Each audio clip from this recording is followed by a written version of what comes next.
A long time ago, there existed 3 famous blacksmiths that lived within the same nation.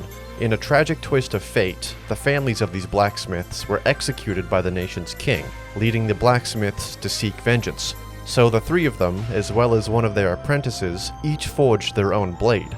And as the story goes, it wasn't long after that the nation faced collapse. This tale would later be known as the Legend of the 4 Swords, with the combined power of these blades said to be strong enough to destroy an entire planet.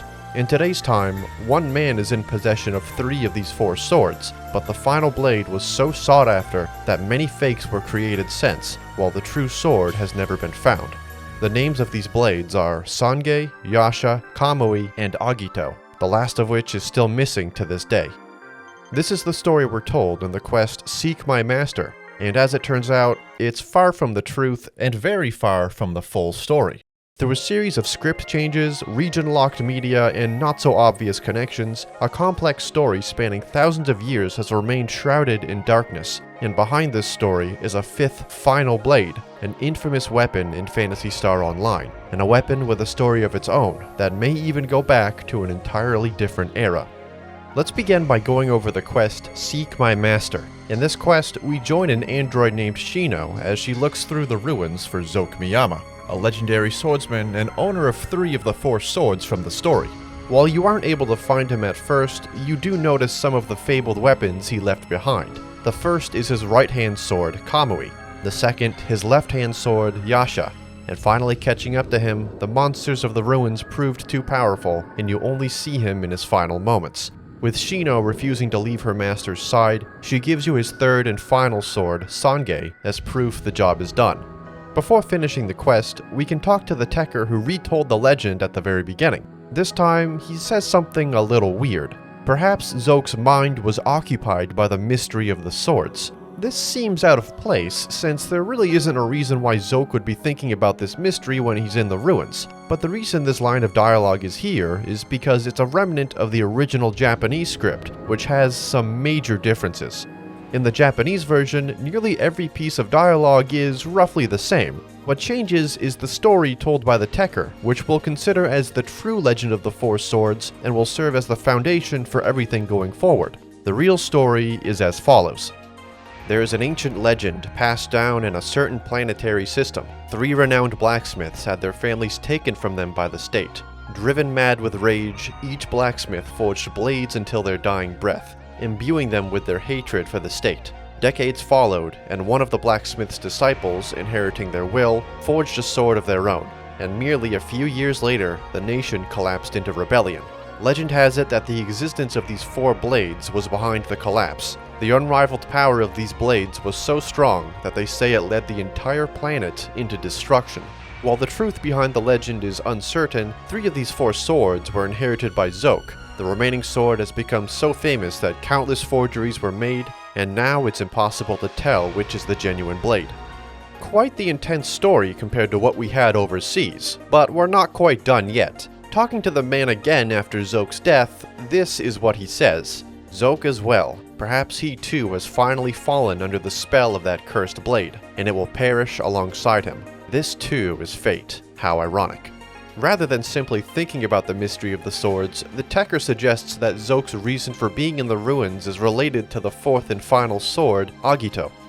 In-game, Agito is an interesting weapon, because there isn't just a single version out there. True to the legend, there are a total of 6 blades that can be found, each sharing the Agito name, and a common trait among not just each Agito, but the 3 other legendary blades is their description, which merely lists a year and a blacksmith.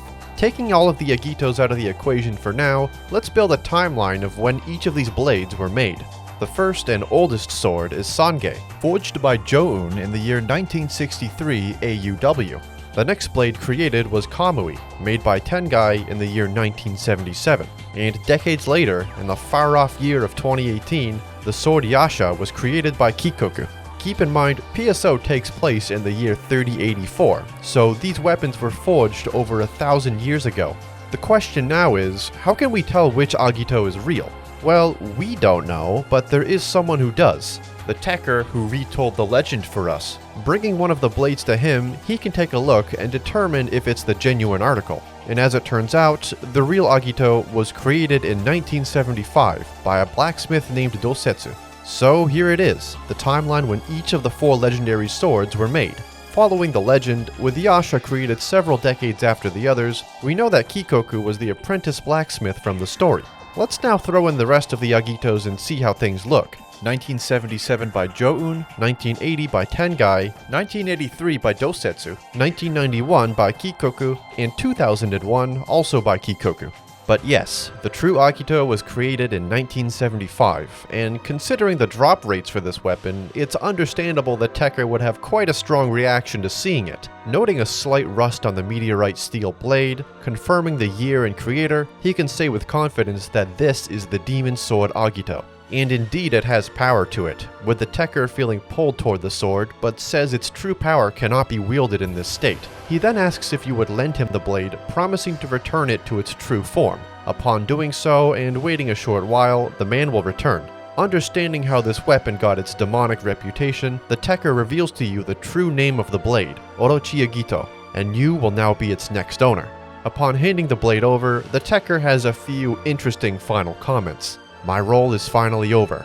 No matter how much blood is spilled, this is fine. What makes this so-called demon blade so unique is its special attack, which fires a wave of energy at the cost of your own HP. So maybe the bloody history tied to it wasn't just about the victims, but the wielders as well. But things will be fine now that it's in our possession. Let's now move away from the game itself and learn a little more about the legend. The often mentioned Japanese exclusive material book has an article on the legend of the 4 swords. The first paragraph is a retelling of the legend, but the second paragraph is more on the swords themselves, and has one line in particular worth mentioning. 3 of them, Kamui, Yasha, and Sange, are currently inherited by the great sword Zoke, heir to the Miyama family, which is said to have originated on a vanished planet. Neither this planet nor the one from the legend are ever named, but this is a very interesting line. Zoke himself was part of Corral's military, but it's possible the Miyama lineage stretches back over 1,000 years to when the planet in this legend was still around. Meaning, a certain part of the legend holds a little more weight now, and it's entirely possible the power of all 4 swords wiped the planet off the map. This makes the Tekker's comments about Agito a little more reasonable. One final detail that's hiding in Zoke's biography are the literal definitions of the 3 swords he wields. Kamui stands for Divine Power, Yasha stands for Guardian Deity, and Sange stands for Scattering Petals. Let's now go back to when the game first released and look at a mystery players were trying to solve over 2 decades ago. Way back in the days before Blue Burst, there existed a series of items that could be found called the Books of Katana. Numbered 1 through 3, these items had no obvious use, leading to speculation online on what their purpose was. Some believed it would start you on the quest to find the true Agito. Others thought that, with all 3 books, any Agito model could be turned into Orochi Agito, and a few just saw the books as bartering potential.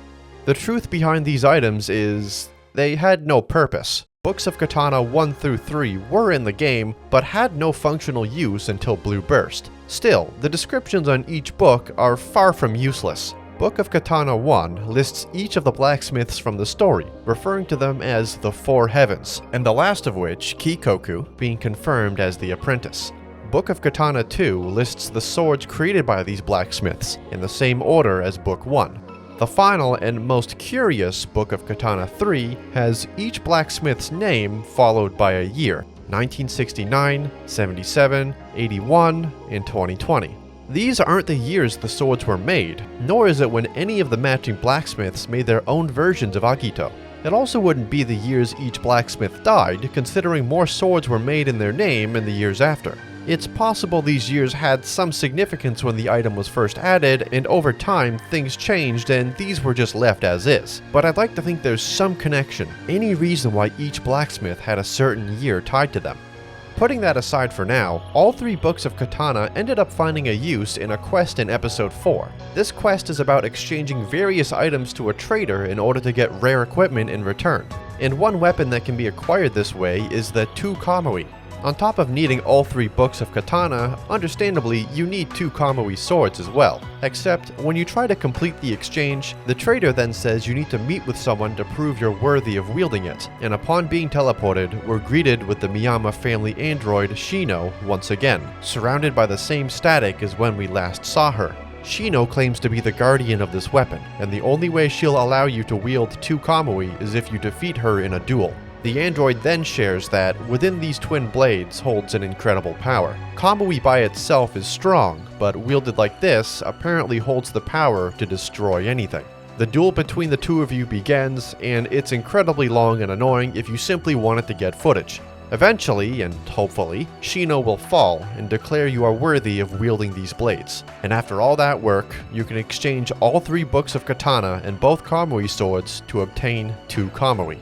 While this is an official quest in the game, and 2 Kamui is a very real weapon, it's worth floating the question, is all of this even canon in the first place? It would make sense that wielding 2 legendary swords together would be a very deadly combination, as we know with Sange and Yasha, but I have 2 issues with this. First, the only sword that has more than a single version is Agito, and the different years and makers are clearly listed. There's always just been a single Kamui out there. And second, at the end of Seek My Master, Shino put herself in a permanent shutdown mode to always stay by Zoke's side. It seems rather far-fetched for someone to bring her back from the dead, take her away from Zoke, and make her the guardian of these twin blades. Also, after getting 2 Kamui, someone on Pioneer 2 asks about a, quote, android ghost. So this also depends on whether or not you believe in the supernatural.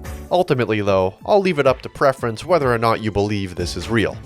Anyways, besides the addition of 2 Kamui, Episode 4 added a couple other blades that connect to the legendary 4 swords. These swords are Guren and Shoren, blades of fire and ice respectively. The descriptions of these items don't have any link to the legend or the blacksmiths, but looking at the Episode 3 and 4 visual book, each katana is listed as being in the Agito series, so at the very least, Guren and Shoren have some connection to the 6 Agito blades that were made. However, the years and makers of these blades are left unknown.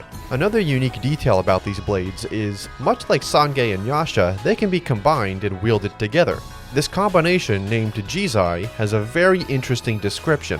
One of 2 unparalleled blades from a homeworld can cause instant death. The other blade in question here is obviously Orochi Agito, so that means the unspecified homeworld is very likely the same planet from the legend, considering they're both included in the Agito series. Again, no names or years are visible, but at the very least, there are a few connections between these blades and the original 4 swords. So far, we've gone over a few more weapons that existed after the legend, but there's still one more we need to talk about, a predecessor to all 4 blades, and one with a storied past of its own. This is the Sealed J-Sword. Appearing as a blade kept in its sheath, the Sealed J-Sword is infamous in Phantasy Star Online for its incredible difficulty in acquiring. The description reads as follows: an ancient sword with its power sealed by an unknown stamp. The seal opens when all techniques are used. The only way to unseal this weapon is to get 23,000 kills with it, and after carrying out that task, the blade can be unsheathed and its true form shown. The Tsumi Kiri J-Sword, one of the rarest items in the game. The description for this coveted blade reads, owned by Orochi Agito, the blade was made along the same lines as Agito with a carved seal on the blade. Let's go into this. The description implies the existence of a man named Orochi Agito, and that it shares a similar design as the Agito from the legend. Before any theories about this can be thought of, let's just nip this in the bud. It's just a translation error. In the English translation, the strongest form of Agito is actually named Orochi Agito rather than Orochi Agito. In Japanese, the T sound is instead said and written as chi, so that was swapped out during the translation process. This appears to not be the case for the description of the J-Sword, so it was left in its original state and assumed to be a person rather than a sword. Looking at the Japanese description of this weapon, it's implied it served as the basis for Agito, or at least was created before it. So let's now go into the full story behind this sword. There are a few connections that were made by someone much smarter than myself that shows it may go so far back as Phantasy Star 3. Let's begin with the original description of the item, which mentioned it's engraved with the mark of sin. The kanji for sin is this. Moving to Phantasy Star 3, in order to defeat Dark Falls, the player needs to find every legendary weapon and imbue them with the word of power to become the Nei weapons. Prior to imbuing these weapons, in the Japanese script, an old sage uses the following phrase to describe them. According to 2 people I verified this with, the phrase is written in old man speak and is a little hard to directly translate. So the closest thing I was given was, while they are weapons, they're not weapons. Which would make sense in context, considering they can be used but cannot be used against Dark Falls. More importantly, this word here to describe the weapons, affixing a negative to them. The kanji for this descriptor is this, and it's very similar to the kanji for sin that's attached to the sealed J sword. The legendary weapon that eventually becomes the Nei sword is known as Arakio's sword. In-game, Arakio's sword is initially found keeping Dark Falls sealed, so already this blade has a lot of power within it. The most interesting thing about Arakio's sword, however, is how it's always depicted, which is a simple jet black katana with a matching black scabbard. The J-sword matches this exactly, with a similar looking kanji character being used to describe it. If we put this all together, that would mean Arakio's sword from Phantasy Star 3, which seals Dark Falls and later becomes the Nei sword, could very well be in Phantasy Star Online as the J-sword, which itself served as the inspiration for Orochi Agito, meaning it's yet another blade connected to that long-forgotten planet. I almost forgot we're still talking about the Legend of the Four Swords over here. To end things off, let's go back one more time to seek my master. Recall when the Tekker brought up how Zoke may have fallen under the spell of the cursed blade, leading to his demise. With the Miyama family having origins to that long-forgotten planet from the legend, it doesn't seem unreasonable to suggest Zoke would know of the J-sword, which at one point sealed Dark Falls. So, going down to the ruins deep below Ragal, it's very possible that Zoke thought that either Orochi Agito or the original Nei sword itself would be down there. Ultimately though, the truth of this, much like most of the legend itself, will stay buried. What began as a simple tale of 4 blades has truly grown into a story that crosses eras. As a kid, I simply looked at the description of these swords and thought of them as meaningless, but boy was I wrong. From the past, with the foundation of one of these swords being a blade that once sealed Dark Falls, to the future, where blades in similar power were forged since the legend. A lot of speculation can be made and questions raised on whether or not there's truth to any of this, but at the end of it all, there are still 2 things that stick with me. First, who exactly is the Tekker who could identify and restore the actual Orochi Agito? Is he simply just a skilled swordsmith who happened to know his history? And second, what are the years listed in the 3rd book of Katana? Much like a real legend, there are conflicting details and gaps that aren't obviously filled. Perhaps these will be left for someone smarter than myself to figure out, or maybe they're details that will remain lost to time.